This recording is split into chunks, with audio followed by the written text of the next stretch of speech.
बात है कि यदि कोई व्यक्ति को आपने उधार पैसा दिया है तो जिस समय वह व्यक्ति आपसे उधार पैसा मांगने के लिए आएगा तो दुनिया का सबसे अच्छा व्यक्ति बन के आएगा, लेकिन वही व्यक्ति से जब आप पैसा मांगने जाइएगा कि आप हमारा जो पैसा दिए हैं उसको वापस कर दीजिए, तो दुनिया का सबसे खराब व्यक्ति आप बन जाएंगे उनके लिए। आपने पैसा मांग लिया, कहने का मतलब कि लेने के समय वो तो बहुत अच्छी अच्छी बातें करेगा और देने के समय वो मांग कैसे लिया आपने।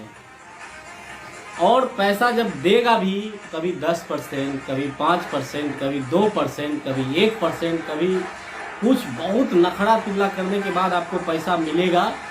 कुछ नहीं भी मिलेगा कि एकदम नहीं है। जब भी मांगने जाइए कल दे देंगे, अगले महीना दे देंगे, अरे रुकिए ना वो फलना का काम है उसके बाद दे देंगे, उसके बाद दे देंगे। ऐसे पता चलेगा आपका 5 साल निकल गया, 8 साल निकल गया, 10 साल निकल गया, और जब दे देगा पैसा तो पता चला यार ये क्या मैंने कर दिया।